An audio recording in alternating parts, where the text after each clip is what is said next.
ಸ್ವಾಗತವನ್ನು ಕೋರ್ತೀನಿ. ಇವತ್ತು ನಾವು ನಿಮಗೆ ವಿಶೇಷವಾಗಿರ್ತಕ್ಕಂಥ 10ನೇ ತರಗತಿಯ ಕೋರ್ ವಿಷಯ ವಿಜ್ಞಾನದ 2ನೇ ಪಾಠವನ್ನು ತಂದಿದ್ದೀನಿ. ಅದುವೇ ಆಮ್ಲಗಳು, ಪ್ರತ್ಯಾಮ್ಲಗಳು ಮತ್ತು ಲವಣಗಳು. ಈ ಆಮ್ಲಗಳು, ಪ್ರತ್ಯಾಮ್ಲಗಳು ಮತ್ತು ಲವಣಗಳ ಪಾಠದ ವಿಡಿಯೋ ವಿಶೇಷವಾಗಿದೆ. ಇಂಥ ವಿಡಿಯೋಗಳು ನಮ್ಮ ಯೂಟ್ಯೂಬ್ ಕ್ರಿಯೇಟರ್ಸ್ಗಳಿಂದ ನಿಮಗೆ ಸಿಗೋದು ರೇರ್ ಇದೆ, ಅಪರೂಪ. ಇಲ್ಲಿ ಈ ಒಂದು ಪಾಠದ ಮೇಲೆ ನಾನು ನಿಮಗೆ mind map and quick revision ಅಂತಕ್ಕಂಥ ಕಂಟೆಂಟನ್ನು ತಂದಿದ್ದೀನಿ. ಮೊದಲ ಪ್ರಯೋಗ ಇದೆ. ಈ ತರನಾಗಿರ್ತಕ್ಕಂಥ ಇನ್ನೂ ಬಹಳಷ್ಟು ಹೊಸ ಒಂದು ವಿಡಿಯೋಗಳಿದ್ದಾವೆ. ತಾವುಗಳು ನನ್ನ ಚಾನಲನ್ನು ಹೊಸಬರಾಗಿದ್ದರೆ ದಯಮಾಡಿ ಚಾನಲನ್ನು ಸಬ್ಸ್ಕ್ರೈಬ್ ಮಾಡಿ, ಜೊತೆಗೆ ಬೆಲ್ ಐಕಾನನ್ನು ಒತ್ತೋದ್ರಿಂದ ಮುಂಬರ್ತಕ್ಕಂಥ ಎಲ್ಲ ವಿಡಿಯೋಗಳ ನೋಟಿಫಿಕೇಶನನ್ನು ನೀವುಗಳು ಮೊದಲಿಗರಾಗಿ ಪಡಿತೀರಿ. ನಮ್ಮ ಎಂಟರ್ಟೈನ್ಮೆಂಟ್ ಚಾನಲ್ ಒಂದು ಇದೆ, ಜಸ್ಟ್ ಫಾರ್ ಫನ್ ಅಂತ, ಅದಕ್ಕೂ ಕೂಡ ತಾವುಗಳು ಸಬ್ಸ್ಕ್ರೈಬ್ ಮಾಡಿ. ಈ ಒಂದು ಪಾಠದಲ್ಲಿ ವಿಶೇಷವಾಗಿರ್ತಕ್ಕಂಥ ಮೈಂಡ್ ಮ್ಯಾಪ್ ಮತ್ತು ಕ್ವಿಕ್ ರಿವಿಷನ್ ತುಂಬ ಇಂಪಾರ್ಟೆಂಟ್ ಆಗಿರ್ತಕ್ಕಂಥ ವಿಷಯವನ್ನು ನಾವು ಬಹಳಷ್ಟು ಸರಳವಾಗಿ ನೆನಪಿನಲ್ಲಿ ಇಡಲಿಕ್ಕೆ ಇರ್ತಕ್ಕಂಥ ಒಂದು ವೇಗಳನ್ನು ಇಲ್ಲಿ ನಾವು ನಿಮ್ಮ ಮುಂದೆ ಅಪ್ರೋಚನ್ನು ಮಾಡ್ತಾ ಇದ್ದೀವಿ, ತಿಳಿಸ್ತಾ ಇದ್ದೀವಿ. ಇದಕ್ಕಿಂತ ಮುಂಚೆ ಪಾಸಿಂಗ್ ಪ್ಯಾಕೇಜ್ನ ವಿಡಿಯೋಗಳನ್ನು ಅಪ್ಲೋಡ್ ಮಾಡಿದ್ದೀನಿ. ತಾವು ನೋಡದಿದ್ರೆ ಮೇಲೆ ಐ ಕಾರ್ಡಲ್ಲಿ ಸಜೆಸ್ಟ್ ಮಾಡ್ತೀನಿ, ಅದನ್ನು ಒತ್ತಿ ತಾವು 2021ರ 10ನೇ ತರಗತಿ ಪರೀಕ್ಷೆಗಾಗಿ ಬೇಕಾಗಿರ್ತಕ್ಕಂಥ ಎಲ್ಲ ವಿಷಯಗಳ ಪಾಸಿಂಗ್ ಪ್ಯಾಕೇಜ್ ವಿಡಿಯೋಗಳು ಇದ್ದಾವೆ, ತಾವುಗಳು ನೋಡ್ಬೋದು. ಶುರು ಮಾಡೋಣ. ಇವತ್ತು 10ನೇ ತರಗತಿಯ ವಿಜ್ಞಾನ ವಿಷಯದಲ್ಲಿ ಆಮ್ಲಗಳು, ಪ್ರತ್ಯಾಮ್ಲಗಳು, ಲವಣಗಳು ಅಂತಕ್ಕಂಥ ಪಾಠದ ಒಂದು ಮೈಂಡ್ ಮ್ಯಾಪ್ ಮತ್ತು ಕ್ವಿಕ್ ರಿವಿಷನ್ನ ಒಂದು ವಿಡಿಯೋ. ಮೊದಲನೇದಾಗಿ ನೋಡೋಣ ಏನಪ್ಪಾ ಅಂತಂದ್ರೆ ಆಮ್ಲಗಳ ಗುಣಗಳು ಅಂತ ಬರುತ್ತೆ. ಮುಖ್ಯವಾಗಿ 1 ಅಂಕಕ್ಕೆ ಈ ಪ್ರಶ್ನೆಯನ್ನ ಕೇಳ್ತಾರೆ, ಆಮ್ಲ ಅಥವಾ ಪ್ರತ್ಯಾಮ್ಲಗಳ ಗುಣಗಳು ಅಥವಾ ಸ್ವಭಾವ ಏನು. ಮೊದಲನೇದಾಗಿ ತಾವು ನೆನಪಿನ ಇಟ್ಕೊಳ್ತಕ್ಕಂಥದ್ದು ಆಮ್ಲಗಳ ಮೊದಲ ಗುಣ ಏನಪ್ಪಾ ಅಂದ್ರೆ ಆಮ್ಲಗಳು ಹುಳಿ ರುಚಿಯನ್ನ ಹೊಂದಿರ್ತವೆ. ಎರಡನೇದು, ಆಮ್ಲಗಳು ಈ ನೀಲಿ ಲಿಟ್ಮಸ್ ಪೇಪರ್ ಅನ್ನ ಕೆಂಪು ಬಣ್ಣಕ್ಕೆ ತಿರುಗಿಸ್ತಕ್ಕಂಥ ಕೆಲಸವನ್ನ ಮಾಡ್ತವೆ. ಇದು ಆಮ್ಲದ ಗುಣಗಳು, ಪ್ರಾಪರ್ಟೀಸ್ ಅಂತ ಕರಿತೀರಲ್ಲ, ಆಸಿಡ್ಸ್. ಇದು ಮುಖ್ಯವಾಗಿತ್ತು. ಆಮ್ಲಗಳ 2 ಗುಣಗಳು, ಒಂದು ಹುಳಿ ರುಚಿ, 2 ನೀಲಿ ಲಿಟ್ಮಸ್ ಪೇಪರ್ ಅನ್ನ ಕೆಂಪು ಬಣ್ಣಕ್ಕೆ ತಿರುಗಿಸ್ತದೆ. ಮುಂದೆ ಹೋಗೋಣ. ಆಮ್ಲಗಳ ಗುಣಗಳ ಅರಿತುಕೊಂಡ ನಂತರ ನೀವುಗಳು ತಿಳಿದಿರಲೇಬೇಕಾಗಿರ್ತಕ್ಕಂಥದ್ದು ಪ್ರತ್ಯಾಮ್ಲಗಳ ಗುಣಗಳು. ಹಾಗಾದ್ರೆ ಪ್ರತ್ಯಾಮ್ಲಗಳ ಮೊದಲ ಗುಣ ಏನಪ್ಪಾ ಅಂದ್ರೆ ಇದು ಕಹಿ ರುಚಿಯನ್ನ ಹೊಂದಿರ್ತದೆ. ಎರಡನೇದು ಪ್ರತ್ಯಾಮ್ಲಗಳ ಗುಣ, ಇದು ಈ ಕೆಂಪು ಲಿಟ್ಮಸ್ ಪೇಪರ್ ಅನ್ನ ನೀಲಿ ಬಣ್ಣಕ್ಕೆ ತಿರುಗಿಸ್ತದೆ. ಇದು ಪ್ರತ್ಯಾಮ್ಲಗಳ ಗುಣ ಇತ್ತು. ಕಹಿ ರುಚಿಯನ್ನ ಹೊಂದಿವೆ, ಕೆಂಪು ಲಿಟ್ಮಸ್ ಪೇಪರ್ ಅನ್ನ ನೀಲಿ ಬಣ್ಣಕ್ಕೆ ತಿರುಗಿಸ್ತವೆ. ಇನ್ನು ಈ ಪಾಠದಲ್ಲಿರ್ತಕ್ಕಂಥ ಮುಖ್ಯವಾಗಿ ಪ್ರಶ್ನೆ ಏನಪ್ಪಾ ಅಂದ್ರೆ ಆಮ್ಲ ಪ್ರತ್ಯಾಮ್ಲಗಳ ರಾಸಾಯನಿಕ ಗುಣಗಳು. ಇಲ್ಲಿ ಬಹಳಷ್ಟು ಸರಳವಾಗಿ ನಿಮ್ಮ ಮುಂದೆ ನಾನು ಇಲ್ಲಿ ವಿಷಯವನ್ನ ಮಂಡನೆ ಮಾಡಲಿಕ್ಕೆ ಒಂದು ಪ್ರಯತ್ನವನ್ನು ಮಾಡಿದ್ದೀನಿ. ತಾವು ಖಂಡಿತವಾಗಿ 5 ರಾಸಾಯನಿಕ ಗುಣಗಳನ್ನು ನೆನಪಿನಲ್ಲಿ ಇಟ್ಕೊಳ್ರಿ. ಮೊಟ್ಟ ಮೊದಲನೇದು ಏನಿದೆಪ್ಪ ಅಂತಂದ್ರೆ ಆಮ್ಲವು ಲೋಹಗಳೊಂದಿಗೆ ವರ್ತಿಸಿ ಲವಣ ಮತ್ತು ಹೈಡ್ರೋಜನ್ ಅನಿಲವನ್ನು ಬಿಡುಗಡೆ ಮಾಡುತ್ತದೆ. ಸ್ವಲ್ಪ ನೆನಪಿಟ್ಕೊಡ್ರಿ, ಆಮ್ಲ ಪ್ಲಸ್ ಲೋಹ ಇತ್ತಂದ್ರೆ ಅದು ವರ್ತನೆ ಆಗ್ತದ. ಅಲ್ಲಿ ಏನ್ ಬರ್ತದಪ್ಪ ಅಂದ್ರೆ ಏನ್ ಬಿಡುಗಡೆ ಆಗ್ತದಂದ್ರ ಲವಣ ಮತ್ತು ಹೈಡ್ರೋಜನ್ ಅನಿಲ. ಇದು 1ನೆಯ ರಾಸಾಯನಿಕ ಗುಣ. 2ನೆಯ ರಾಸಾಯನಿಕ ಗುಣಕ್ಕೆ ಹೋಗೋದಾದ್ರೆ ಲೋಹದ ಕಾರ್ಬೋನೇಟ್ ಅಥವಾ ಲೋಹದ ಹೈಡ್ರೋಜನ್ ಕಾರ್ಬೋನೇಟ್ ಆಮ್ಲದೊಂದಿಗೆ ವರ್ತಿಸಿ, 2 ವಸ್ತುಗಳು ಲೋಹದ ಕಾರ್ಬೋನೇಟ್ ಆಗಿರ್ಬೋದು ಅಥವಾ ಲೋಹದ ಹೈಡ್ರೋಜನ್ ಕಾರ್ಬೋನೇಟ್, ಇದು ಆಮ್ಲದೊಂದಿಗೆ ವರ್ತಿಸಿದಾಗ ಲವಣ, ಕಾರ್ಬನ್ ಡೈಆಕ್ಸೈಡ್ ಮತ್ತು ನೀರನ್ನ ಬಿಡುಗಡೆ ಮಾಡುತ್ತದೆ. ಒಂದೊಂದಾಗಿ ಕ್ಲಿಯರ್ ಆಗಿ ಅರ್ಥ ಮಾಡ್ಕೊಂಡು ಹೋಗಿ. ಲೋಹದ ಕಾರ್ಬೋನೇಟ್ ಅಥವಾ ಲೋಹದ ಹೈಡ್ರೋಜನ್ ಕಾರ್ಬೋನೇಟ್ ಆಮ್ಲದೊಂದಿಗೆ ವರ್ತಿಸಿದಾಗ ಲವಣ, ಕಾರ್ಬನ್ ಡೈಆಕ್ಸೈಡ್ ಮತ್ತು ನೀರನ್ನ ಬಿಡುಗಡೆ ಮಾಡ್ತದೆ. 2ನೇದು.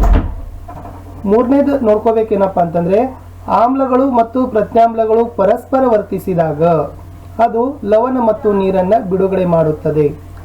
ಆಮ್ಲ ಮತ್ತು ಪ್ರತ್ಯಾಮ್ಲಗಳು ಪರಸ್ಪರ ವರ್ತಿಸಿದಾಗ ಲವಣ ಮತ್ತು ನೀರನ್ನು ಬಿಡುಗಡೆ ಮಾಡುತ್ತವೆ.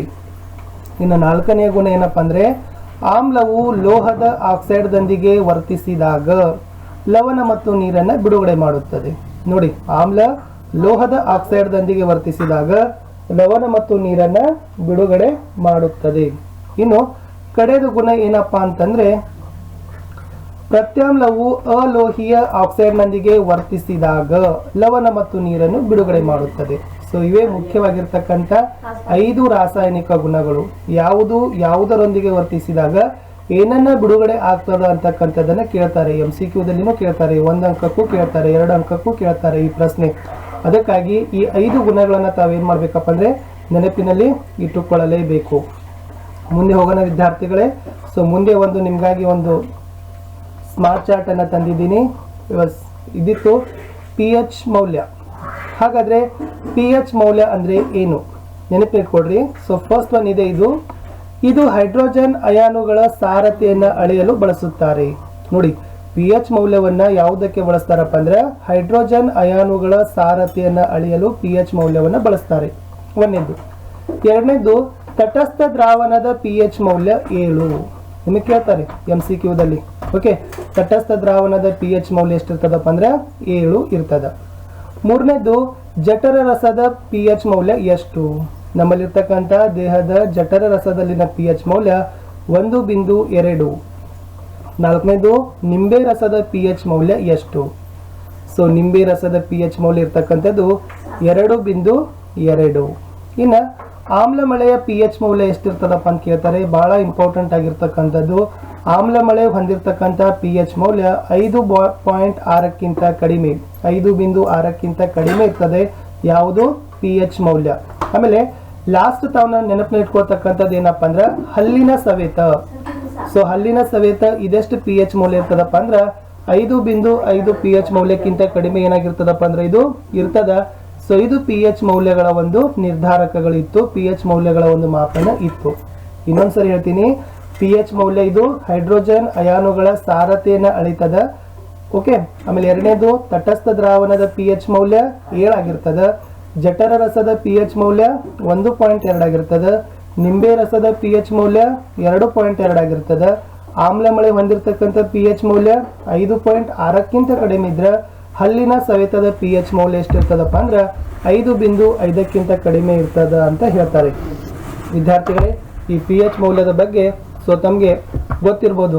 ಇಲ್ಲಿ 0ಯಿಂದ 14ರಿಂದ ಹಿಡಿದು ಏನ್ ಮಾಡ್ತಾರಪ್ಪ ಅಂದ್ರೆ ಬಿಂದುವಿನವರೆಗೆ ಅಳಿತಾರೆ, 0ಯಿಂದ 16ರವರೆಗೆ. ಆಮೇಲೆ pH ಅದನ್ನ ಜರ್ಮನ್ ಭಾಷೆಯ ಪೊಟೆನ್ಸ್ ಅಂತಕ್ಕಂಥ ಶಬ್ದದಿಂದ ಬರ್ತು. ಅದರ ಅರ್ಥ ಸಾಮರ್ಥ್ಯ ಅಂತ ಇತ್ತು pH ಮೌಲ್ಯ. ನೋಡಿ, ಇಲ್ಲಿವರೆಗೆ ನಾವು ಏನೇನು ಕಲ್ಕೊಂಡಿವಿ ಅನ್ನೋದನ್ನ ಸ್ವಲ್ಪ ರಿವೈಂಡ್ ಮಾಡ್ತೀನಿ.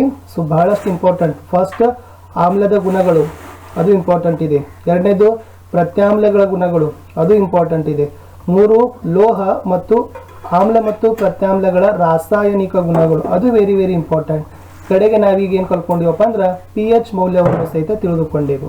ಓಕೆ, ಸೊ ಇಷ್ಟು ಬಹಳ ಪರೀಕ್ಷಾ ದೃಷ್ಟಿಯಿಂದ ಇಂಪಾರ್ಟೆಂಟ್ ಇತ್ತು. ಇನ್ನು yes, okay, thank you.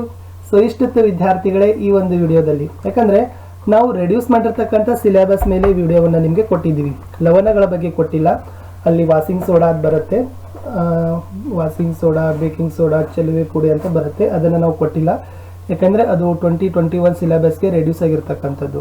So ಆ ಬೇಸ್ ಮೇಲೆ ಇಟ್ಕೊಂಡು ನಾವೇನು ಮಾಡಿದ್ದೀವಿ ಅಂತಂದರೆ, ಸೊ ಜಸ್ಟ್ ಓನ್ಲಿ ಆಮ್ಲಗಳು ಮತ್ತು ಪ್ರತ್ಯಾಮ್ಲಗಳು ಅಷ್ಟೇ ಈ ಸರಿ ಪರೀಕ್ಷೆಗಿರೋದ್ರಿಂದ ಅದರ ಮೇಲೆ ನಾವು ನಿಮಗೆ ಮೈಂಡ್ ಮ್ಯಾಪ್ ಮತ್ತು ಕ್ವಿಕ್ ರಿವಿಷನ್ನಲ್ಲಿ ನೀವುಗಳು ನೆನಪಿನಲ್ಲಿ ಇಡಲೇಬೇಕಾಗಿರ್ತಕ್ಕಂಥ ಅಂಶಗಳನ್ನು ನೋಡಿದ್ದೀವಿ.